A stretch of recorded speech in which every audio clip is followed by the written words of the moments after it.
When I look back at my life, there were only 3 seasons where things truly changed. In 2019, I got in the best shape of my life for the very first time. In 2021, I finally chose a career after years of indecision. And in 2024, I started my YouTube channel after procrastinating on it for years. At the time, I thought that those breakthroughs came from being more disciplined, from being more consistent, or finally getting locked in. But that wasn't it, or at least it wasn't the complete story, because before those moments, I had the same exact goals. I wanted to get in shape, I wanted clarity on my career, and I wanted to start creating. Those goals would live rent-free in my mind for years, but my actions would never line up. What actually changed during those seasons wasn't a new tactic or productivity hack. Something deeper shifted, which is that my identity changed.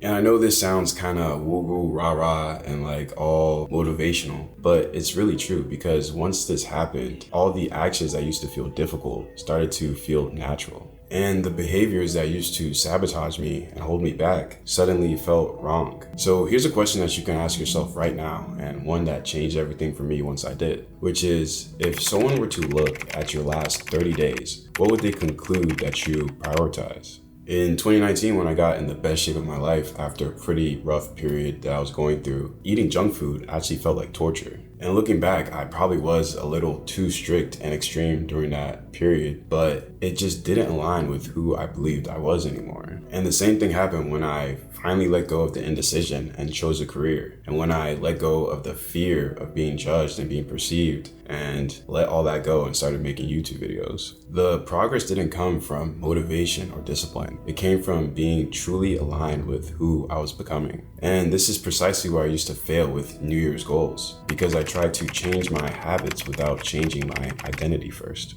You can fake a new habit for a few weeks or even a couple months, but when the pressure hits and life gets rough, you eventually snap back to your default self, because that's who's actually running your life right now. For example, if you say you want to get in shape, but you can't wait to binge on the weekends. Or one that was big for me was saying that I wanted more freedom, but then my schedule was designed to make today easy rather than building for tomorrow. It's only a matter of time before your old operating system takes over again. Your identity is whatever you do without negotiating with yourself.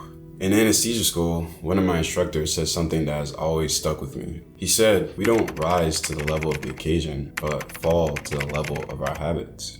And I would take that a step further by saying that you don't rise to the level of your goals, but fall back to the level of your identity. So in this video, I want to walk through the blueprint that changed my identity. Because once that changed, discipline became irrelevant. And the life I was thinking about finally became the life that I was living.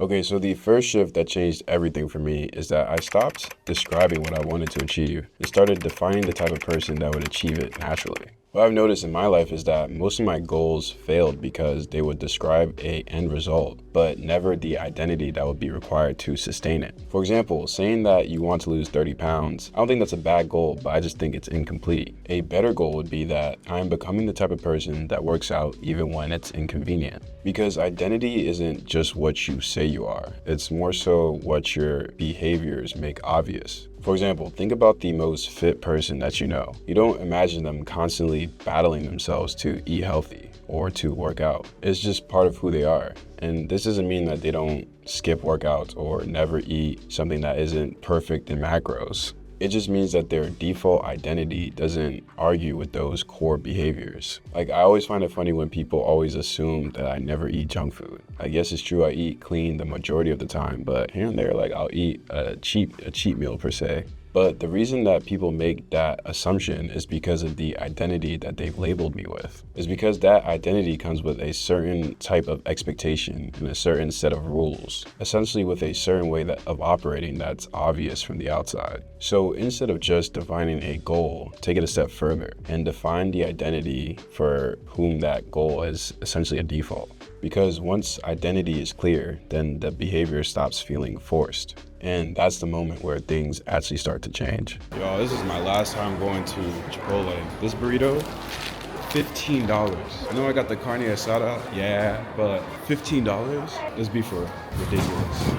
I could have bought so many things for $15. I could have bought like the ingredients to make All right, it's stressful. But still, 15 is insane.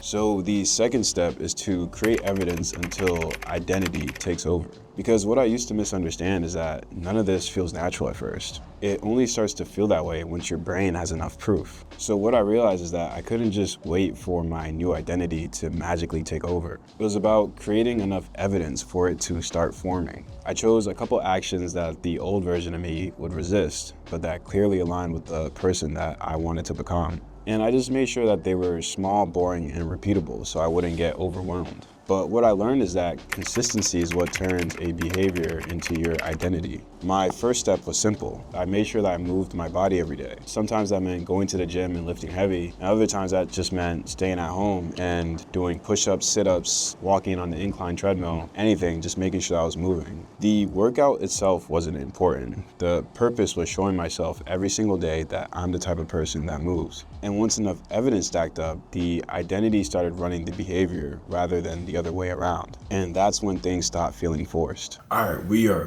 back home. It is freezing out there, so it's good to be back. But let's get into the third shift. So the third thing I did is to start playing a longer game. Because we often overestimate what we can achieve in 3 months, but wildly underestimate what we can get done in 3 years. When I first started YouTube, I told myself something simple, which is that I'm gonna give myself at least 3 years before I even think about quitting. And that one decision removed an insane amount of pressure. It made me stop asking, why am I not blowing up yet? I started focusing on what I learned from making my last video. There's an interview, a pretty popular one with Mr. Beast, where someone's asking him for his advice for new creators. And what he says is that new creators should first make 100 videos and then come back to him for advice. And the truth is that most people will quit way before 100 videos. And the people who are able to reach that milestone typically don't need his advice anymore. So I had to reset my expectations and really understand that anything that is worth building takes way longer than I wanted to.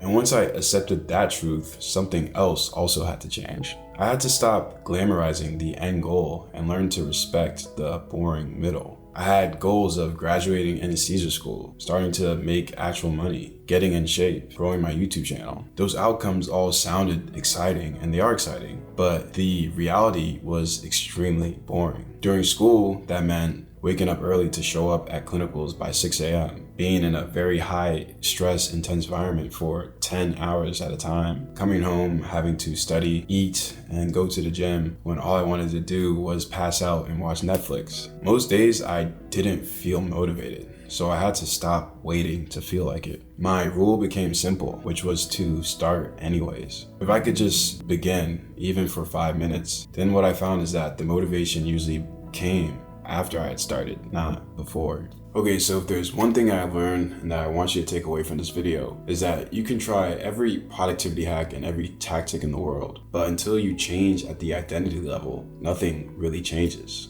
2026 can be the best year of your life, but that only happens when actions stop feeling forced and start being a natural extension of who you are. And if you want the extra accountability, go ahead and drop it in the comments, because 12 months from now, you'll either be glad that you did or be wishing that you had.